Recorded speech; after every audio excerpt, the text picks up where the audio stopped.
ಬಳ್ಳಾರಿಯ ಸೆಂಟ್ರಲ್ ಜೈಲಿನಲ್ಲಿ ಅದ್ಯಾವ ಪರಿ ಬೆನ್ನು ನೋವಿನಿಂದ ದರ್ಶನ್ ಬಳಲ್ತಿದ್ದಾರೆ ಅನ್ನೋದಕ್ಕೆ ಇವತ್ತು ಸಾಕ್ಷ್ಯ ಕೂಡ ಸಿಕ್ಕೋಯ್ತು.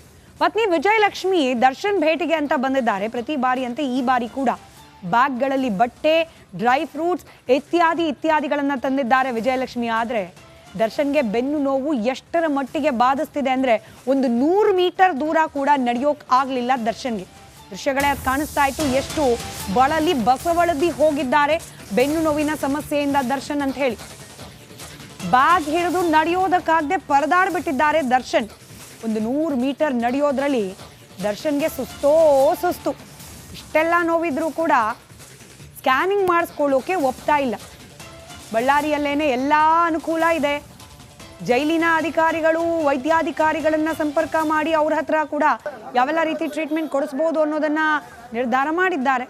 ಇಷ್ಟೆಲ್ಲ ಆದರೂ ಕೂಡ ನೋಡಿ, ದೃಶ್ಯದಲ್ಲಿ ಗಮನಿಸ್ತಾ ಇದ್ದೀರಾ, ಬೆನ್ನು ನೋವು ಎಷ್ಟರ ಮಟ್ಟಿಗೆ ಸಂಕಟ ತಂದಿದೆ ಅನ್ನೋದನ್ನ ಅವರ ಮುಖಭಾವ ಇನ್ನೊಂದು ಸ್ವಲ್ಪ ಹತ್ತಿರದಿಂದ ಗಮನಿಸ್ಬೋದು. ದರ್ಶನ್ ಅಭಿಮಾನಿಗಳು ಆ ಮುಖದಲ್ಲಿರುವ ಸಂಕಟ, ಬೆನ್ನು ನೋವು ಎಷ್ಟರ ಮಟ್ಟಿಗೆ ಇದೆ ಅನ್ನೋದನ್ನ ಸಾರಿ ಹೇಳ್ತಾ ಇದೆ.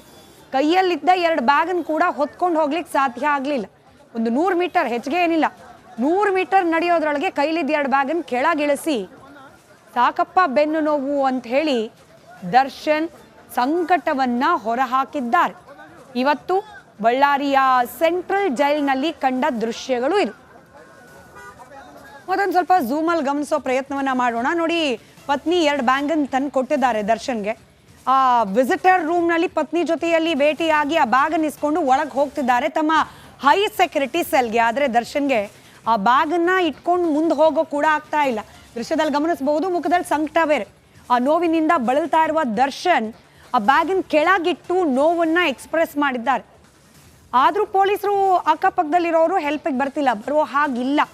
ಬಹುಶಃ ಸ್ವಲ್ಪ ಒಳಗೆ ಹೋದ್ಮೇಲೆ ಏನಾದರೂ ಬ್ಯಾಗನ್ನು ಬೇರೆಯವ್ರ ಕೈಲಿ ಕೊಟ್ಟಿದ್ದಾರಾ ಗೊತ್ತಿಲ್ಲ, ಅಥವಾ ಪೊಲೀಸರು ಬಹಳ ಕಟ್ಟುನಿಟ್ಟಿನ ನಿಯಮಗಳನ್ನು ಪಾಲನೆ ಮಾಡ್ತಿದ್ರೆ ಬೆನ್ನೋವೋ ಮತ್ತೊಂದು ನೋವೋ ಎತ್ಕೊಂಡು ಹೋಗಪ್ಪ ಅಂತ ಹೇಳಿರ್ಬೋದು. ನೋಡಿ, ಮತ್ತೊಂದಷ್ಟು ಝೂಮ್ ಮಾಡಿ ತೋರಿಸ್ತಾ ಇದೀವಿ ಅದನ್ನ.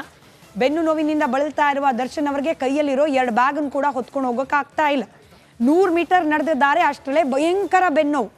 ಬ್ಯಾಗನ್ನು ಕೆಳಗಿಟ್ಟು ಆ ನೋವನ್ನ ಅನುಭವಿಸಿ ಮತ್ತೆ ಅನಿವಾರ್ಯ ಅಂತ ಹೇಳಿ ಬ್ಯಾಗ್ ಇಟ್ಕೊಂಡು ಮುಂದಕ್ಕೆ ಹೋಗಿದ್ದಾರೆ. ಇಷ್ಟೆಲ್ಲ ನೋವಿದ್ರು ಕೂಡ ಬೇಕಾ ಹಠ. ಬೆಂಗಳೂರಿಗೆ ಹೋದ್ಮೇಲೆ ಸ್ಕ್ಯಾನಿಂಗು, ಬೆಂಗಳೂರಿಗೆ ಹೋದ್ಮೇಲೆ ಟ್ರೀಟ್ಮೆಂಟು, ಇದು ದರ್ಶನ್ ಅವರ ವಾದ ಅಂತ. ಬಳ್ಳಾರಿಯ ಜೈಲಿನ ಅಧಿಕಾರಿಗಳು ಕೂಡ ಹಾಗೆ ಅಲ್ಲಿಗೆ ಬಂದ ವೈದ್ಯಾಧಿಕಾರಿಗಳು ಕೂಡ ಇಲ್ಲೇ ಇದೆಯಪ್ಪ ಅವಕಾಶಗಳು, ಇಲ್ಲೇ ಸೌಲಭ್ಯಗಳಿದೆ, ಟ್ರೀಟ್ಮೆಂಟ್ ತಗೊಳ್ಳಿ ಅಂತ ಹೇಳಿದ್ರು ಕೂಡ ದರ್ಶನ್ ಇಲ್ಲ, ಬಳ್ಳಾರಿಯಲ್ಲಿ ನನಗೆ ಯಾವ ಟ್ರೀಟ್ಮೆಂಟು ಬೇಡ, ಕೊಡೋ ಹಂಗಿದ್ರೆ ಒಂದೆರಡು ಪೇನ್ ಕಿಲ್ಲರ್ ಕೊಡಿ, ನನಗೆ ಸ್ಕ್ಯಾನಿಂಗು ಬೇಡ, ಏನು ಬೇಡ ಅಂತ ಹೇಳಿ ಹಠ ಹಿಡಿದು ಕೂತಿದ್ದಾರಂತೆ. ಅದರ ಪರಿಣಾಮ ಈ ದೃಶ್ಯದಲ್ಲಿ ದರ್ಶನ್ ಯಾವ ರೀತಿ ನೋವನ್ನು ಅನುಭವಿಸ್ತಿದ್ದಾರೆ ಅನ್ನೋದನ್ನ ಕ್ಲಿಯರ್ ಕಟ್ ಆಗಿ ಗಮನಿಸಬಹುದಾಗಿದೆ.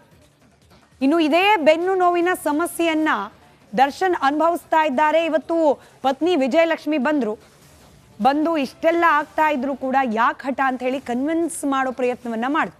ಇದ್ರ ಜೊತೆಗೆ ಮತ್ತೊಂದು ಸಂಗತಿ ಕೂಡ ಜೈಲಿನ ಆವರಣದ ಒಳಗಿಂದ ಬರ್ತಿರೋದು. ಇದನ್ನ ಎಷ್ಟು ಜನ ನಂಬ್ತಾರೋ, ಎಷ್ಟು ಜನ ಹಿಂಗೆಲ್ಲ ಆಗ್ಲಿಕ್ಕೆ ಸಾಧ್ಯನಾ ಅಂತ ಹೇಳಿ ಪ್ರಶ್ನೆ ಮಾಡ್ತಾರೋ ಗೊತ್ತಿಲ್ಲ.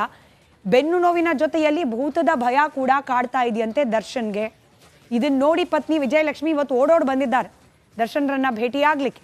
ದೇವರ ಪ್ರಸಾದವನ್ನ ಕೂಡ ತೆಗೆದುಕೊಂಡು ಬಂದಿದ್ದಾರೆ ವಿಜಯಲಕ್ಷ್ಮಿ. ಒಂದಷ್ಟು ಭರವಸೆಯ ಮಾತುಗಳನ್ನು ಕೂಡ ಆಡಿದಾರಂತೆ. ಡೋಂಟ್ ವರಿ, ಶತಾಯ ಗತಾಯ ಪ್ರಯತ್ನ ನಾವು ಕೂಡ ಮಾಡ್ತಿದ್ದೀವಿ, ವಕೀಲರು ಮಾಡ್ತಿದ್ದಾರೆ, ದಸರಾ ಮುಗಿಯೋದ್ರೊಳಗಡೆ ಬೇಲ್ ಕೊಡಿಸಿ ಮನೆಗೆ ಕರ್ಕೊಂಡು ಹೋಗೋ ಪ್ರಯತ್ನ ನಾನು ಮಾಡ್ತಿದ್ದೀನಿ ಅಂತ ಹೇಳಿ ಧೈರ್ಯದ ಮಾತುಗಳನ್ನ, ಯಾರು ದರ್ಶನ್ ವಿಜಯಲಕ್ಷ್ಮಿಗಲ್ಲ, ಪತ್ನಿ ವಿಜಯಲಕ್ಷ್ಮಿ ಯಾವ ಪತ್ನಿಯ ವಿರುದ್ಧವಾಗಿ ವಾಚಾಮಗೋಚರವಾಗಿ ಕೆಟ್ಟ ಪದಗಳನ್ನ ಪ್ರಯೋಗ ಮಾಡಿ ಬೈದು ಹಲ್ಲೆ ಮಾಡಿ ಇತ್ಯಾದಿ ಮಾಡಿದ್ರು ದರ್ಶನ್, ಅದೇ ಪತ್ನಿ ಇವತ್ತು ದರ್ಶನ್ ಧೈರ್ಯ ಹೇಳ್ತಿದ್ದಾರೆ. ಡೋಂಟ್ ವರಿ, ದಸರಾ ಮುಗಿಯೋದ್ರೊಳಗಡೆ ಬೇಲ್ ಕೊಡಿಸೋ ಪ್ರಯತ್ನ ಮಾಡ್ತೀನಿ ಅಂತ ಹೇಳಿ. ಏನೇನಾಯ್ತು ಪತಿ ಭೇಟಿಯಾದ ಸಂದರ್ಭದಲ್ಲಿ ಆ ಕುರಿತಾದ ಒಂದು ಡೀಟೇಲ್ ರಿಪೋರ್ಟ್ ನಿಮ್ಮ ಮುಂದೆ.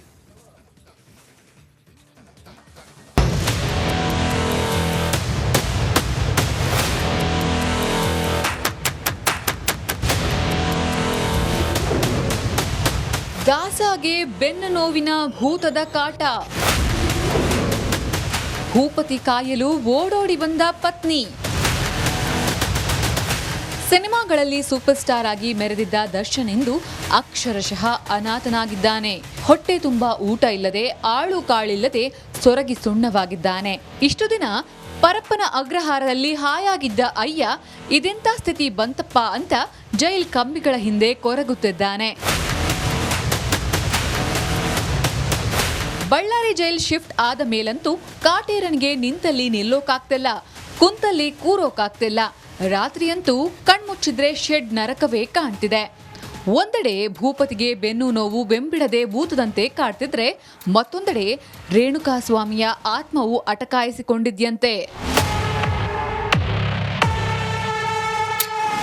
ಯಾವಾಗ ದರ್ಶನ್ಗೆ ಭೂತ ಭಯ ಕಾಡ್ತಿದೆ ಅಂತ ಗೊತ್ತಾಯ್ತು, ಇಂದು ದರ್ಶನ್ ಪತ್ನಿ ವಿಜಯಲಕ್ಷ್ಮಿ ಜೈಲ್ಗೆ ಓಡೋಡಿ ಬಂದಿದ್ರು.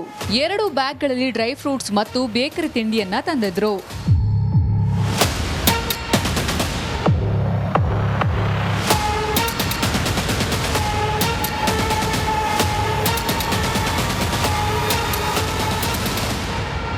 ವಿಜಯಲಕ್ಷ್ಮಿ ಜೊತೆ ಅವರ ಆಪ್ತರಾದ ಅನುಷಾ ಶೆಟ್ಟಿ, ಗ್ರೇಸ್ ಮರ್ಸಿ ಸಹ ಜೈಲ್ಗೆ ಬಂದಿದ್ರು. ವಿಜಯಲಕ್ಷ್ಮಿ ತಂಗಿ ಗಂಡ ಸುಶಾಂತ್ ಸೇರಿದಂತೆ ಒಟ್ಟು 6 ಜನರಿಗೆ ದರ್ಶನ್ ಭೇಟಿಗೆ ಅವಕಾಶ ನೀಡಲಾಗಿತ್ತು.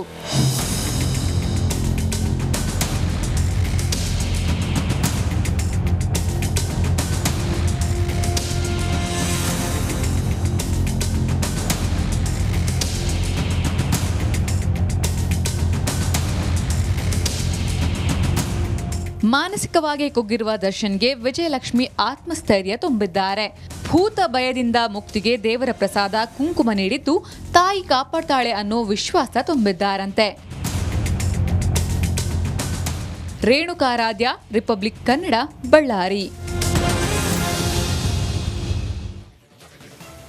ಮತ್ತೊಂದು ಕಡೆ ಈ ಬೆನ್ನು ನೋವಿನ ವಿಚಾರಕ್ಕೆ ಸಂಬಂಧಪಟ್ಟಂತೆಯೂ ಕೂಡ ದರ್ಶನ್ ಹಾಗೆ ವಿಜಯಲಕ್ಷ್ಮಿ ಭೇಟಿಯಾದ ಸಂದರ್ಭದಲ್ಲಿ ಸುದೀರ್ಘ ಮಾತುಕತೆ ಆಗಿದೆ. ದರ್ಶನ್ರನ್ನ ಬಳ್ಳಾರಿಯಲ್ಲೇ ಸ್ಕ್ಯಾನಿಂಗಿಗೆ ಒಪ್ಸೋ ಪ್ರಯತ್ನವನ್ನ ವಿಜಯಲಕ್ಷ್ಮಿ ಅವರು ಕೂಡ ಮಾಡಿದ್ದಾರೆ. ಯಾವ ರೀತಿ ಇತ್ತು ಮಾತುಕತೆ, ಯಾವೆಲ್ಲ ರೀತಿಯಲ್ಲಿ ಕನ್ವಿನ್ಸ್ ಮಾಡೋ ಪ್ರಯತ್ನವನ್ನ ವಿಜಯಲಕ್ಷ್ಮಿ ಮಾಡಿದ್ರು, ಅದಕ್ಕೆ ಸಂಬಂಧಪಟ್ಟಂತೆ ಒಂದಷ್ಟು ಅಂಶಗಳನ್ನ ಕ್ವಿಕ್ ಆಗಿ ಗಮನಿಸ್ತಾ ಹೋಗೋಣ. ಈ ಬಳ್ಳಾರಿಯಲ್ಲಿ ಚಿಕಿತ್ಸೆ ಪಡೆದುಕೊಳ್ಳೋ ವಿಚಾರದಲ್ಲಿ ಪತ್ನಿ ವಿಜಯಲಕ್ಷ್ಮಿ ಮುಂದೆ ಕೂಡ ದರ್ಶನ್ರದ್ದು ಅದೇ ಹಠ. ಯಾವ ಕಾರಣಕ್ಕೂ ನಾನು ಬಳ್ಳಾರಿಯಲ್ಲಿ ಚಿಕಿತ್ಸೆಯನ್ನ ಪಡೆದುಕೊಳ್ಳೋದಿಲ್ಲ ಅಂತ ಹೇಳಿ. ಇನ್ಫ್ಯಾಕ್ಟ್ ಈ ಬೆನ್ನು ನೋವಿನ ವಿಚಾರಕ್ಕೆ ಸಂಬಂಧಪಟ್ಟಂತೆ ಪತ್ನಿ ಹತ್ರ ಹೇಳ್ಕೊಳ್ಳೋಕೆ ಕೂಡ ಮುಂದಾಗಲಿಲ್ಲ ಅನ್ನೋ ಮಾಹಿತಿ ಇದೆ.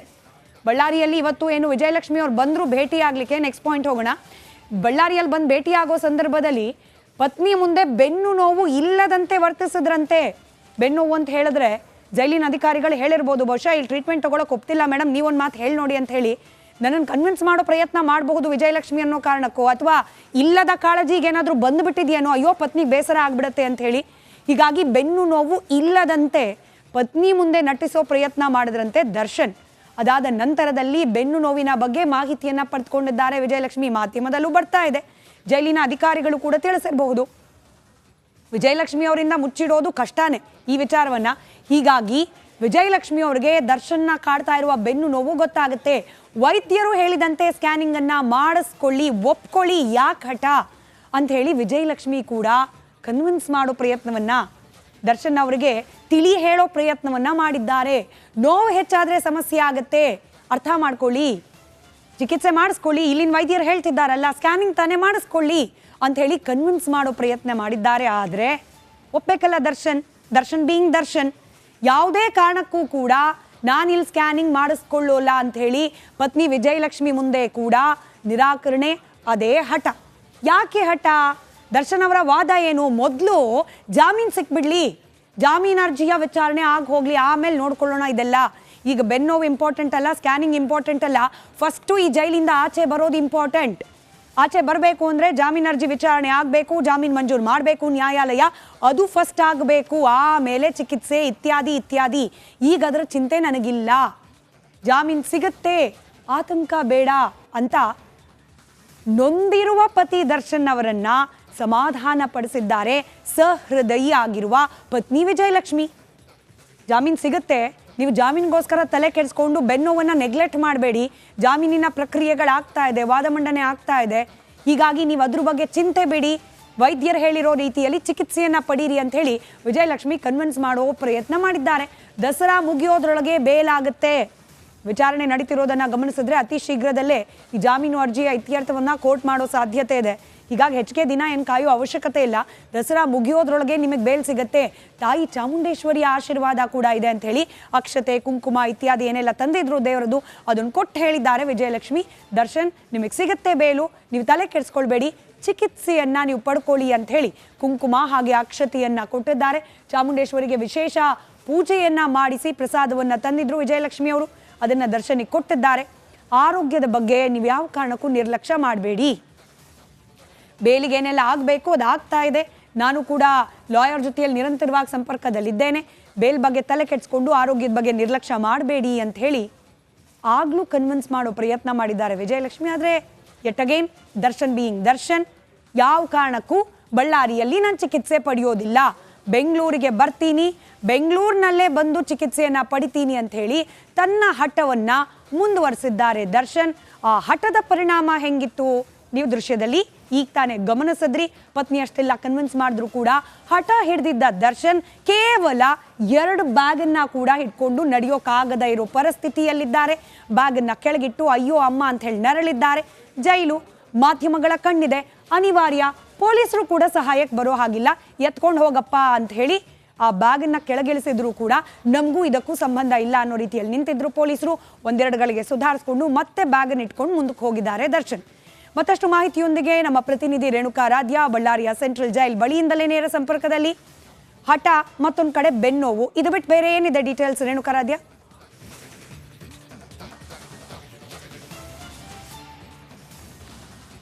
ಸ್ಮಿತಾ, ದರ್ಶನ್ಗೆ ಬೆನ್ನು ನೋವು ಇರ್ತಕ್ಕಂಥದ್ದು ಈಗಾಗಲೇ 4-5 ದಿನಗಳಿಂದ ಸಾಕಷ್ಟು ಚರ್ಚೆಗೆ ಒಳಗಾಗಿತ್ತು. ಒಂದು ಕಡೆಗೆ ಜೈಲಿನ ಅಧಿಕಾರಿಗಳಿಗೆ ಇದೊಂದು ಹೈ ಪ್ರೊಫೈಲ್ ಕೇಸ್ ಆಗಿರ್ತಕ್ಕಂಥ ಹಿನ್ನೆಲೆಯಲ್ಲಿ ಸಾಕಷ್ಟು ಟೆನ್ಷನ್ ಇದೆ, ಜೊತೆಗೆ ವೈದ್ಯರಿಗೂ ಕೂಡ ಅಷ್ಟೇ ಜವಾಬ್ದಾರಿ ಇರತಕ್ಕಂಥದ್ದು. ಆದರೆ ದರ್ಶನ್ ಹಠದಿಂದಾಗಿ, ಅವರ ಮೊಂಡಾಟದಿಂದಾಗಿ ಅವರೆಲ್ಲರೂ ಕೂಡ ಈಗ ಮತ್ತಷ್ಟು ಒತ್ತಡಕ್ಕೆ ಒಳಗಾಗಿದ್ದಾರೆ. ಹೀಗಾಗಿ ಒಂದು ಪ್ರಯತ್ನವನ್ನು ಮಾಡಿದ್ರು ಇವತ್ತು, ಅಂದರೆ ನೇರವಾಗಿ ಅವರ ಕುಟುಂಬಸ್ಥರು ಅಂದರೆ ಅವರ ಪತ್ನಿಯವರನ್ನು ಕರೆಸಿ ಅವರ ಮೂಲಕ ದರ್ಶನ್ ಅವರಿಗೆ ಬುದ್ಧಿ ಹೇಳಿ ಟ್ರೀಟ್ಮೆಂಟ್ ಪಡೆದುಕೊಳ್ಳುವಂತೆ. ಅದಕ್ಕಿಂತ ಮುಂಚೆ ಒಂದು MRI ಸ್ಕ್ಯಾನ್ ಆಗಬೇಕಾಗಿದೆ ದರ್ಶನ್ ಅವರಿಗೆ.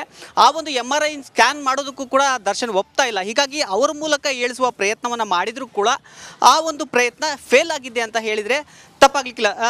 ಸ್ಮಿತಾ, ನೀವು ಆ ದೃಶ್ಯದಲ್ಲಿ ನೋಡ್ಬೋದು, ದರ್ಶನ್ ಅವರು ಅಷ್ಟೊಂದು ಎತ್ತರದ ಮನುಷ್ಯ, ಕೇವಲ ಸಣ್ಣ 2 ಬ್ಯಾಗ್ಗಳನ್ನು ಹಿಡ್ಕೊಂಡು ಹೋಗೋದಕ್ಕೂ ಕೂಡ ಹರಸಾಹಸವನ್ನು ಪಡ್ತಕ್ಕಂಥ ಸನ್ನಿವೇಶ ಈಗ ನಿರ್ಮಾಣವಾಗಿರ್ತಕ್ಕಂಥದ್ದು. ಆದರೂ ಕೂಡ ದರ್ಶನ್ ಅವರು ಹಠವನ್ನು ಬಿಡ್ತಾ ಇಲ್ಲ. ಯಾವುದೇ ಕಾರಣಕ್ಕೂ ನಾನು ಬಳ್ಳಾರಿಯಲ್ಲಿ ಚಿಕಿತ್ಸೆಯನ್ನು ಪಡೆಯಲ್ಲ, ಪ್ರಪ್ರಥಮವಾಗಿ ನಾನು MRI ಸ್ಕ್ಯಾನನ್ನು ಕೂಡ ಮಾಡಿಸ್ಕೊಳಲ್ಲ ಅಂತ ಇಲ್ಲಿ ಹಠವನ್ನು ಹಿಡಿದಿರ್ತಕ್ಕಂಥದ್ದು. ಸ್ಮಿತಾ, ಇಲ್ಲಿ 2 ಕಾರಣಕ್ಕೆ ದರ್ಶನ್ ಅವರು ಈ ರೀತಿಯಾಗಿ ವರ್ತನೆ ಮಾಡ್ತಾ ಇದ್ದಾರೆ ಅನ್ನೋದು ನಮಗೆ ಗೊತ್ತಾಗ್ತಾ ಇರ್ತಕ್ಕಂಥ ಅಂಶ. ಒಂದು ಏನಂದರೆ, ದರ್ಶನ್ ಅವರು ಇನ್ನೇನು ಕೆಲವೇ ದಿನಗಳಲ್ಲಿ ನನಗೆ ಬೇಲ್ ಸಿಗುತ್ತೆ ಅನ್ನುವ ಒಂದು ದೊಡ್ಡ ಕಾನ್ಫಿಡೆನ್ಸ್ನಲ್ಲಿ ಇರ್ತಕ್ಕಂಥದ್ದು. ಅದಕ್ಕೆ ಕಾರಣ ಏನಂದರೆ, ದರ್ಶನ್ ಅವರ ವಕೀಲರು, ಅವರು ಮಾಡಿರ್ತಕ್ಕಂಥ ವಕೀಲರು ಏನಿದ್ದಾರೆ ಅವರು ಸಾಕಷ್ಟು ಒಳ್ಳೆ ವಕೀಲರು, ಜೊತೆಗೆ ಅವರು ಅತ್ಯದ್ಭುತವಾಗಿ ವಾದ ಮಾಡ್ತಾರೆ.